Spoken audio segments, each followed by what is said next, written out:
Oke, di sini saya akan menjelaskan tentang konsep Pancasila sebagai sistem filsafat. Apa sih konsep Pancasila sebagai sistem filsafat ini?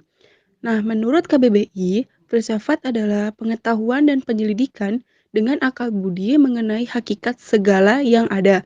Sebab, asal dan hukumnya, menurut Titus Smith dan Nolan, filsafat adalah sekumpulan sikap dan kepercayaan terhadap kehidupan dan alam yang biasanya diterima secara tidak kritis. Selain itu, filsafat juga diartikan sebagai suatu proses kritik atau pemikiran terhadap kepercayaan dan sikap yang sangat dijunjung tinggi. Dan di sini juga ada alasan diperlukan kajian Pancasila sebagai sistem filsafat. Apa sih alasannya Pancasila sebagai sistem filsafat ini? Di sini juga ada filsafat Pancasila sebagai genitivus, objektivus, dan genitivus subjektivus. Nah, Pancasila sebagai genitivus objektivus itu adalah nilai-nilai Pancasila yang dijadikan objek yang dicari landasan filosofisnya berdasarkan sistem dan cabang filsafat yang berkembang di Barat. Sedangkan Pancasila sebagai genitivus subjektivus yaitu nilai-nilai Pancasila yang dipergunakan untuk mengkritis berbagai aliran filsafat yang berkembang untuk menemukan hal-hal yang sesuai dengan nilai-nilai Pancasila maupun nilai-nilai yang tidak sesuai. Selanjutnya, nilai-nilai Pancasila tidak hanya harus dijadikan sebagai dasar pembentukan peraturan perundang-undang, tetapi nilai-nilai Pancasila juga harus menjadi pedoman pelaksanaan lembaga dan landasan politik. Pembangunan nasional sebagai contoh sastra prateja yang menyatakan bahwa Pancasila adalah dasar politik, asas dasar dalam kehidupan bernegara dan bermasyarakat. Selanjutnya, di sini ada filsafat Pancasila sebagai landasan ontologis. Pancasila sebagai genitivus subjektivus membutuhkan landasan filosofis yang kuat meliputi 3 dimensi, yaitu landasan ontologis, landasan epistemologis, dan landasan aksiomatik. Menurut Aristoteles, ontologi adalah cabang filsafat yang membahas tentang hakikat segala sesuatu secara umum, sehingga dapat dibedakan dengan cabang ilmu yang membahas hal-hal khusus.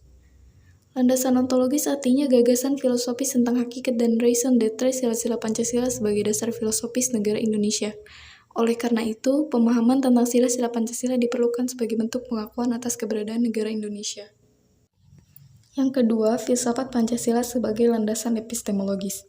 Istilah epistemologi sendiri terkait dengan sarana dan sumber pengetahuan atau knowledge. Menurut BAM, epistemologi adalah cabang filsafat yang berhubungan dengan sifat pengetahuan, kemungkinan, dan dasar umum pengetahuan. Landasan epistemologis Pancasila mengandung makna bahwa nilai-nilai Pancasila digali dari pengalaman atau experience bangsa Indonesia dan diintegrasikan ke dalam pandangan menyeluruh tentang kehidupan bermasyarakat, berbangsa, dan bernegara. Yang ketiga, filsafat Pancasila sebagai landasan aksiologis. Istilah aksiologis terkait dengan masalah nilai atau value.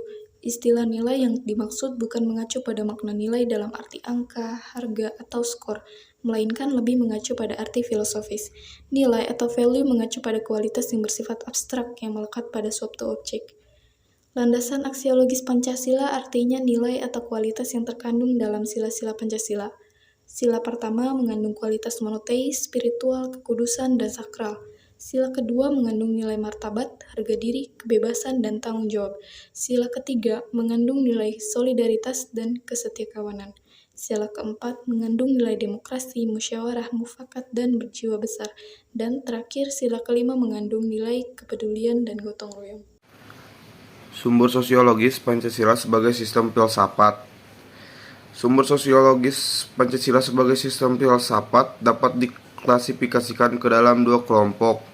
Kelompok pertama, masyarakat awam yang memahami Pancasila sebagai sistem filsafat yang sudah dikenal masyarakat Indonesia dalam bentuk pandangan hidup, way of life yang terdapat dalam agama, adat istiadat, dan budaya berbagai suku bangsa di Indonesia. Kelompok kedua, masyarakat ilmiah akademis yang memahami Pancasila sebagai sistem filsafat dengan teori-teori yang bersifat akademis. Sumber politis Pancasila sebagai sistem filsafat. Sumber politis Pancasila sebagai sistem filsafat dapat diklasifikasikan ke dalam 2 kelompok. Kelompok pertama meliputi wacana politis tentang Pancasila sebagai sistem filsafat pada sidang BPUPKI, sidang PPKI, dan kuliah umum Soekarno antara tahun 1958 sampai 1959 tentang pembahasan sila-sila Pancasila secara filosofis. Kelompok kedua mencakup berbagai argumen politis tentang Pancasila sebagai sistem filsafat yang disuarakan kembali di era reformasi dalam pidato politik Habibie 1 Juni 2011. Sumber politis Pancasila sebagai sistem filsafat juga berlaku atas kesepakatan penggunaan simbol dalam kehidupan bernegara. Garuda Pancasila merupakan salah satu simbol dalam kehidupan bernegara. Bendera merah putih, bahasa Indonesia, Garuda Pancasila, dan lagu Indonesia Raya merupakan simbol dalam kehidupan berbangsa dan bernegara di Indonesia. Dinamika Pancasila sebagai sistem filsafat. Pada era pemerintahan Soekarno, Pancasila sebagai sistem filsafat dikenal dengan istilah filosofis Grand Sly. Gagasan tersebut merupakan renungan filosofis untuk menarik perhatian anggota sidang BPUPKI dan bersifat teoritis. Namun, ide ini belum diuraikan secara rinci pada masa itu. Soekarno lebih menekankan bahwa Pancasila merupakan filsafat asli Indonesia yang diangkat dari akulturasi budaya bangsa Indonesia. Pada era Soeharto, kedudukan Pancasila sebagai sistem filsafat berkembang ke arah yang lebih praktis. Dengan kata lain, filsafat Pancasila tidak hanya bertujuan untuk mencari kebenaran dan kebijaksanaan, tetapi juga digunakan untuk pedoman hidup sehari-hari. Atas dasar inilah Soeharto mengembangkan sistem filsafat Pancasila menjadi penataran P4. Pada era reformasi, Pancasila sebagai sistem reformasi tidak terdengar resonansinya. Namun Pancasila sebagai sistem filsafat bergema dalam wacana akademik, termasuk kritik dan renungan yang dilontarkan oleh Habibie pada pidato 1 Juni 2011. Tantangan Pancasila sebagai sistem filsafat. Adapun bentuk-bentuk tantangan terhadap Pancasila sebagai sistem filsafat yaitu pertama, kapitalisme. Salah satu bentuk tantangannya yaitu meletakkan kebebasan individual secara berlebihan sehingga dapat menimbulkan dampak positif seperti monopoli, gaya hidup, konsumerisme, dan lain-lain. Yang kedua, komunisme. Salah satu bentuk tantangannya ialah dominasi negara yang berlebihan sehingga dapat menghilangkan peran rakyat dalam kehidupan bernegara. Adapun esensi atau hakikat Pancasila sebagai sistem filsafat, yang pertama, hakikat sila ketuhanan terletak pada keyakinan bangsa Indonesia bahwa Tuhan sebagai prinsip utama dalam kehidupan semua makhluk hidup. Dalam artian, setiap makhluk hidup termasuk warga negara harus memiliki kesadaran yang otonom atau kebebasan dan kemandirian di satu pihak dan berkesadaran sebagai makhluk Tuhan yang Maha Esa.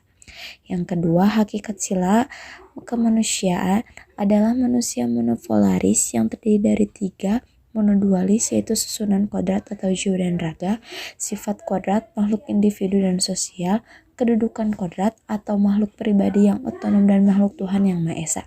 Yang ketiga, hakikat sila persatuan terkait dengan semangat kebangsaan. Yang keempat, hakikat sila kerakyatan terletak pada prinsip musyawarah dalam artian keputusan yang diambil dalam semangat musyawarah dan mufakat. Yang kelima, hakikat sila keadilan meletakkan Pancasila sebagai aliran atau objek yang distributif, legal, dan komutatif. Keadilan distributif adalah keadilan bersifat dikaji oleh aliran-aliran sifat lainnya. Keadilan legal adalah kewajiban Pancasila sebagai subjek yang mengkaji aliran-aliran filsafat lainnya. Adapun keadilan komutatif adalah keadilan antara sesama warga negara. Urgensi Pancasila sebagai sistem filsafat.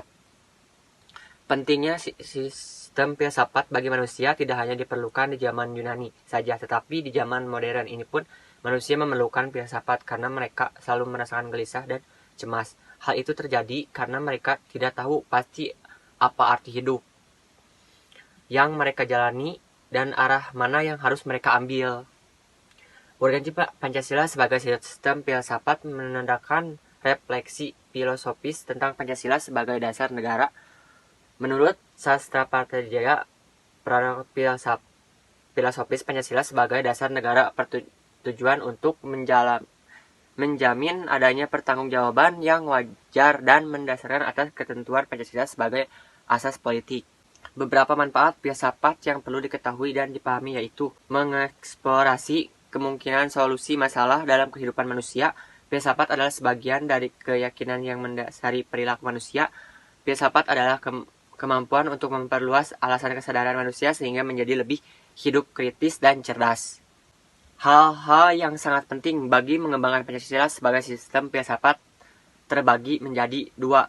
Yang pertama, meletakkan Pancasila sebagai sistem filsafat dapat memulihkan harga diri bangsa Indonesia sebagai bangsa yang merdeka dalam mengemukakan ide-ide pemikiran serta merdeka dalam politik dan yuridis.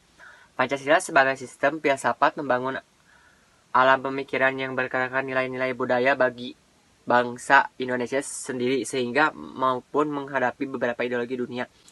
Adapun yang ketiga, Pancasila sebagai filsafat dalam menjadi dasar pijakan untuk menghadapi tantangan globalisasi yang dapat meluarkan semangat kebangsaan dan melemahkan sektor perekonomian. Yang keempat, Pancasila sebagai filsafat dalam menjadi way of life sekaligus way of thinking bangsa Indonesia untuk menjaga keseimbangan dan konsisten antara tindakan dan pikiran.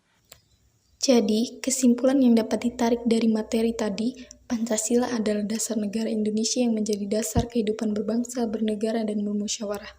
Pancasila sendiri sebagai filsafat diperlukan untuk perenungan jiwa bangsa dan negara. Hal itu dikarenakan Pancasila sebagai sistem filsafat memiliki nilai yang paling adil dan paling tepat untuk menyatukan seluruh rakyat Indonesia.